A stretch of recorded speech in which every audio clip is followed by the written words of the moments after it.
Assalamualaikum warahmatullahi wabarakatuh. Shalom, Om Swastiastu, Namo Buddhaya, salam kebajikan. Perkenalkan, kami mahasiswa UPN Veteran Jakarta. Di sini ingin presentasikan tugas besar dari mata kuliah kecerdasan buatan untuk ujian akhir semester. Di sini, kelompok kami memiliki anggota. Yang pertama ada Hafiz Istihar Muslim dengan NIM belakang 106. Lalu ada Raditya Raffi Harimasya dengan NIM belakang 112. Lalu ada saya sendiri dengan NIM belakang 115, dan ada Muhammad Faizul Mutakin dengan NIM belakang 117, dan terakhir ada Nugroho Arya Guna dengan NIM belakang 136. Di sini kelompok kami akan membahas dua studi kasus. Yang pertama, studi kasus untuk adversarial research dengan penyelesaian algoritma Minimax. Lalu berikutnya yang kedua, kelompok kami akan membahas studi kasus soal cerita Bayesian Network dan bagaimana menyelesaikannya. Di sini untuk studi kasus pertama, adversarial search dengan penyelesaian algoritma Minimax akan dijelaskan oleh rekan saya. Dipersilahkan.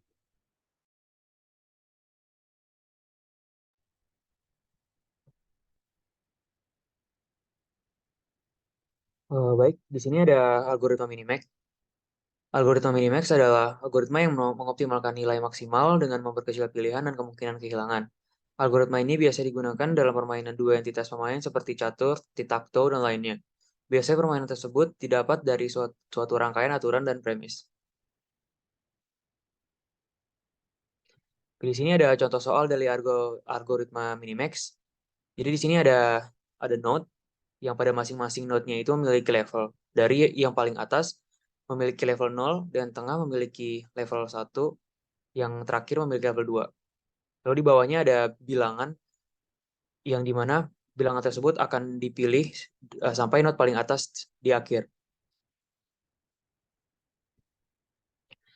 Oke, langkah selanjutnya adalah melabeli tiap level dengan min dan max, yang dimana pada level 0, node dilabeli dengan max, lalu yang pada level 1 dilabeli dengan min, dan yang level ketiga, yang level 2 dilabeli dengan max.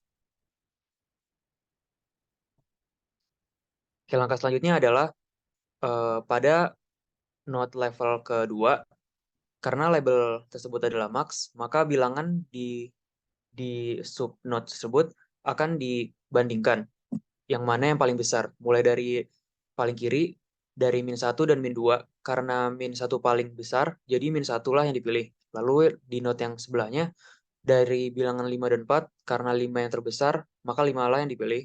Lalu di kanannya ada 1 dan 9, itu 9 yang dipilih karena 9 paling besar. Lalu di kanannya ada 6 dan 2, dan hasil yang dipilih adalah 6. Oke, di langkah selanjutnya, karena level kedua sudah terisi, maka kita akan di level atasnya. Pada level ke-1, node dilabeli dengan min. Oleh karena itu, hasil dari node di level kedua, hasil bilangan dari node di hasil kedua, itu akan dibandingi. Yang dimana bilangan terkecil akan menjadi yang dipilih. Dari yang node paling kiri, dari min 1 dan 5 itu dipilih min 1, dan yang kanan ada 9 dan 6, dan yang dipilih itu adalah 6. Oke, di sini ada langkah selanjutnya, atau langkah terakhir, yang dimana jika pada node level ke-1 sudah ada bilangannya, maka pada node level 0 lah yang dicari. Dari node level 1, dari bilangan min 1 dan 6, kita memilih 6 sebagai yang dipilih, karena pada node level 1 bilangan yang dilabeli dengan max. Jadi hasilnya adalah 6. Terima kasih.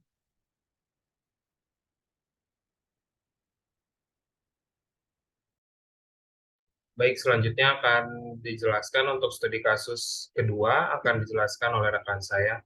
Persilahkan. Oke, di sini ada studi kasus kedua soal cerita Bayesian Network dan juga penyelesaian. Nah, di sini ada pengertian dari Bayesian Network. Bayesian Network adalah model grafis probabilistik untuk mewakili pengetahuan tentang domain yang tidak pasti, di mana setiap node sesuai dengan variabel acak dan setiap sisi mewakili probabilitas bersyarat untuk variabel acak yang sesuai.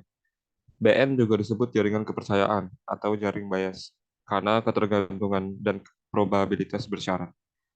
BN sesuai dengan grafik asiklik berdarah atau DAG, di mana tidak ada loop atau koneksi mandiri yang diizinkan.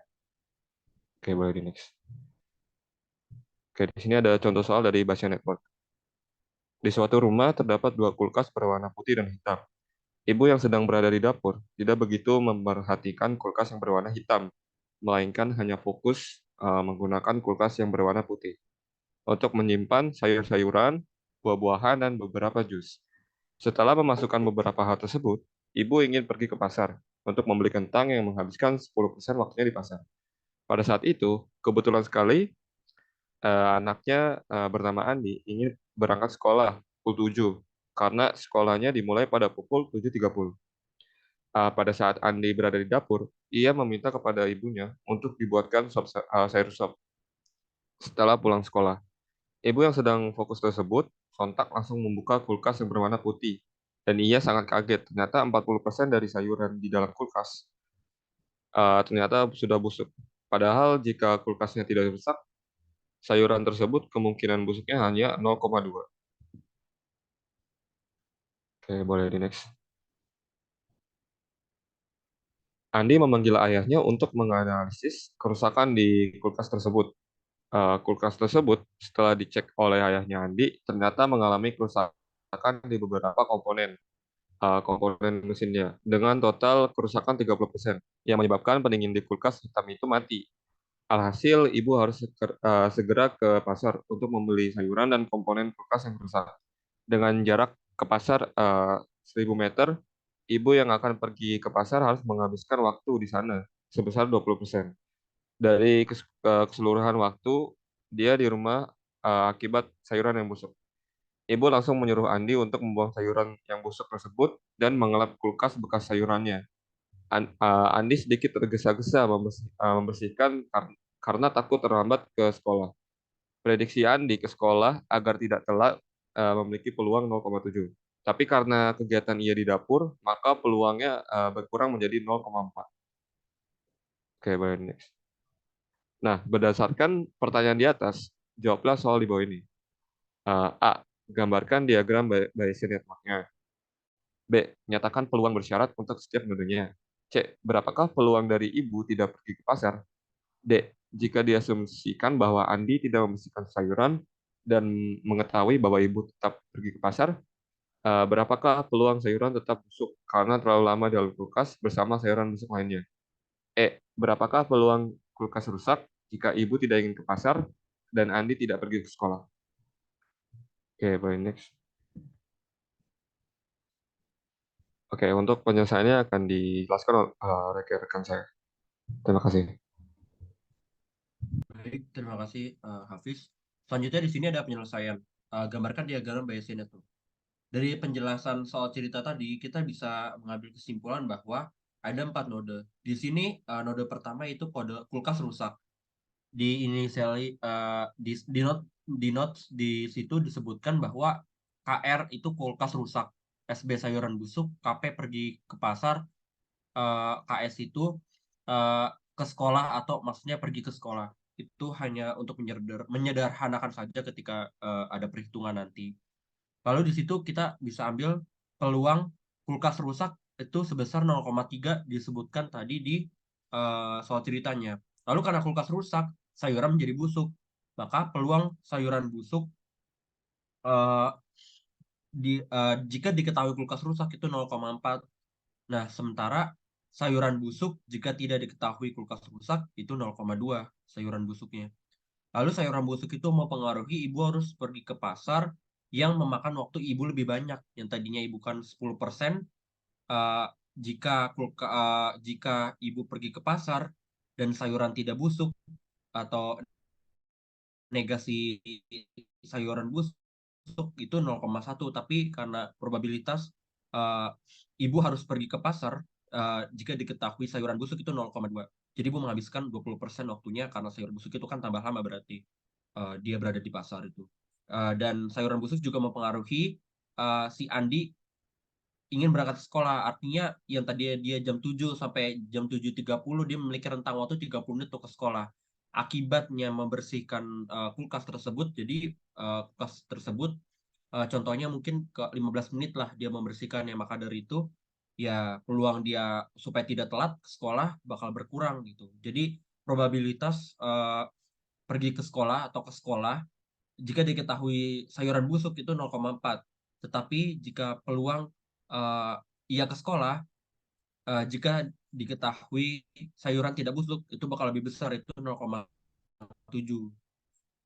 Dan kita bisa menyederhanakan pas hitungan nanti seperti node yang di sebelah kiri. Di situ ada node P1 mempengaruhi P2, P2 mempengaruhi P3, dan P3 dan P2 mempengaruhi P4.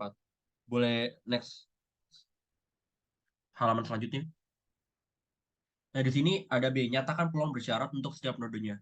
Di sini sebenarnya node tadi itu sudah menggambarkan apa yang di soalnya sebutkan, tetapi pada saat perhitungan nanti bakal banyak negasi-negasi yang muncul yang tidak ada di soal tersebut, sehingga kita bisa menggunakan aturan peluang, yang peluang ditambah peluang komplemennya itu sama dengan 1. Nah, makanya kita menerapkan berbagai macam kemungkinan probabilitas yang bakal keluar nanti. Di sini ada nomor 1, probabilitas dari negasi P1. Jika tadi P1 itu peluangnya itu 0,3, nah sekarang karena eh, peluang itu 1, ya, artinya peluang bakal kejadian atau ditambah tidak kejadian itu sama dengan 1. Jadi probabilitas negasi P1 itu 1 dikurangi 0,3 sama dengan 0,7. Begitu juga dengan probabilitas negasi P2 given P1 sama dengan 1 dikurangi 0,4 sama dengan 0,6. Nah, di sini kan ada negasi P2 given P1, negasi nomor 3 negasi P3 given P2, nomor 4 negasi P4 given P2. Nah, kita juga bisa tuh buat nomor 2 kan probabilitas dari negasi P2 given P1. Nah, jika kita lanjut ke nomor 5 itu P1-nya yang tadinya tidak negasi, kita negasikan. Kenapa? Karena kita mencari semua kemungkinan yang ada gitu. Jadi di sini ada 7 kemungkinan yang bakal muncul di soal tahap selanjutnya nanti. Boleh di slide-nya di next. Ya, di sini C, berapa peluang dari ibu tidak ke pasar? Nah, peluang ibu tidak ke pasar itu bisa kita cari dengan probabilitas negasi P3. Karena kalau ibu ke pasar berarti P3 aja. Tapi karena ibu tidak ke pasar, maka kita negasikan. Jadi probabilitas negasi P3 sama dengan sigma dari P1, P2, P4. Artinya P1, P2, P4 itu yang akan kita cari kemungkinan-kemungkinan yang fokus pada P1, P2, P4 itu. Jadi nanti P1-nya awalnya nggak negasi, ntar di perhitungan selanjutnya kita negasikan. P2 juga seperti itu. Awalnya nggak negasi, kita negasikan. Jadi semua kita hitung kemungkinan yang ada. Dan probabilitas P1, P2, negasi P3, P4 sama dengan sigma dari P1, P2, P4, probabilitas P1, probabilitas P2, given P1, probabilitas negasi P3, given P2, probabilitas P4, given P2. Tahap selanjutnya kita hitung, kita susun dulu nih. Jadi probabilitas P1, probabilitas P2, given P1, PR negasi P3, given P2, PR P4, given P2, ditambah PR P1, PR P2, given P1, dan seterusnya sampai semua kebagian negasi. Nah, contohnya di yang terakhir itu ada ditambah PR negasi P1. Tadinya kan P1 nggak ada negasinya, nah ini dinegasikan. Tadinya P2 tidak ada negasinya, kita negasikan. Tadinya kalau P3 karena negasi ya udah tetap harus negasi terus, nggak bisa P3 tiba-tiba nggak ada negasinya, nggak, karena yang diketahui yang ditanya negasi P3-nya. Lalu P4 yang tadi yang ada negasinya kita negasikan juga gitu. Dan jika kita sudah menyusun kalkulasinya, sekarang kita substitusikan nilai dari probabilitas yang sudah kita ketahui di soal bagian B atau di soal bagian A. Kita substitusikan di sini 0,3 dikali 0,4 dikali 0,8 dikali 0,4 ditambah 0,3 dikali 0,4 dikali 0,8 kali 0,6 dan seterusnya sampai kita mendapatkan nilai masing-masing yang ada di tanda kurung tersebut, seperti 0,0384 ditambah 0,0576 sampai seterusnya, sehingga hasil akhir dari probabilitas negasi P3 itu adalah 0,442. Slide selanjutnya akan dijelaskan oleh rekan saya. Terima kasih. Ya, baik, terima kasih. Selanjutnya adalah soal keempat atau soal D, yaitu berapa peluang sayuran tetap busuk karena terlalu lama di kulkas bersama sayuran busuk lainnya. Untuk jawab soal ini bisa dengan menggunakan rumus probabilitas P2, given negasi P3 sama dengan probabilitas dari P2 negasi P3 dibagi dengan probabilitas negasi P3. Nah, karena di sini untuk nilai penyebutnya yaitu probabilitas negasi P3 sudah ditemukan pada soal sebelumnya, maka di sini kita hanya perlu untuk mencari nilai pembilangnya yaitu probabilitas dari P2 negasi P3, yaitu dengan menggunakan rumus sigma P1 P4, probabilitas P1 P2 negasi P3 dan P4. Di sini bisa terus berdasarkan kemungkinan-kemungkinannya, yaitu bisa lihat di bawahnya yaitu ada probabilitas P1, probabilitas P2 given P1 dikali dengan probabilitas negasi P3 given P2 dikali dengan probabilitas P4 given P2 ditambah dengan probabilitas P1 dikali dengan probabilitas P2 given P1 dikali dengan probabilitas negasi P3 given P2 dikali dengan probabilitas negasi P4 given P2 dan seterusnya hingga dihasilkan negasi-negasi yang sudah didapatkan lalu tinggal disubstitusikan dari nilai-nilai yang sudah didapat sebelumnya, yaitu ada 0,3 dikali 0,4 dikali 0,8 dikali 0,4 ditambah 0,3 dikali 0,4 dikali 0,8 dikali 0,6 ditambah 0,7 dikali 0,2 dikali 0,8 dikali 0,4 dan ditambah 0,7 dikali 0,2 dikali 0,8 dikali 0,6 sehingga didapatkan hasilnya adalah 0,384 0,0384 ditambah 0,0576 ditambah 0,0448 ditambah 0,0672, yaitu hasilnya adalah 0,208 untuk nilai probabilitas dari P2 given P3-nya. Lalu terakhir adalah disubstitusikan ke rumus yang di atas sehingga didapatkan 0,208 dibagi dengan 0,442 yaitu adalah 0,4705 sekian untuk peluang sayuran tetap busuk karena terlalu lama di kulkas bersama sayuran busuk lainnya. Nah, bisa di next. Soal terakhir adalah berapakah peluang kulkas rusak jika ibu tidak ingin ke pasar dan Andi tetap pergi ke sekolah. Untuk menjawab soal ini bisa menggunakan rumus probabilitas P1 given P3 P4 sama dengan probabilitas P1 negasi P3 P4 dibagi dengan probabilitas negasi P3 P4. Karena di sini untuk nilai pembilang dan penyebut belum diketahui, maka harus cari satu persatu dulu dimulai dari nilai pembilangnya. Untuk nilai pembilangnya yaitu probabilitas P1 negasi P3 P4 bisa dengan menggunakan rumus sigma P2, probabilitas P1, P2, negasi P3, dan juga P4.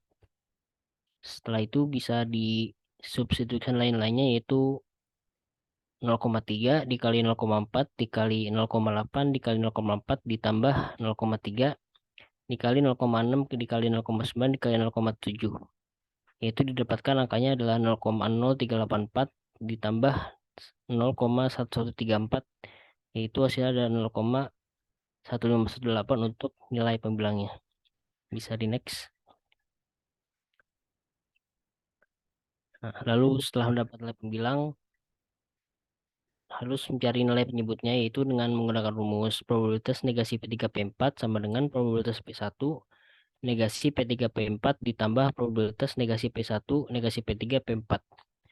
Sebelum mencari nilai pada probabilitas negasi P3 P4 harus cari terlebih dahulu nilai dari probabilitas negasi P1 negasi P3 P4. Maka bisa dengan menggunakan rumus sigma P2 yaitu probabilitas negasi P1 P2 negasi P3 P4 ditelusuri semua kemungkinannya maka didapatkan probabilitas negasi P1 probabilitas P2 given negasi P1 dikali dengan probabilitas negasi P3 given P2 dikali dengan probabilitas P4 given P2 ditambah probabilitas negasi P1 dikali dengan probabilitas negasi P2 negasi P1 dikali dengan probabilitas negasi P3 given negasi P2 dikali dengan probabilitas P4 given negasi P2.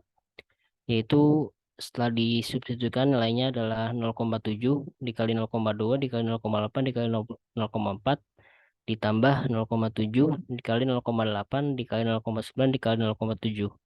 Yaitu hasilnya adalah 0,0448 dan ditambah 0,3528 yaitu sama dengan 0,3976 untuk nilai penyebutnya.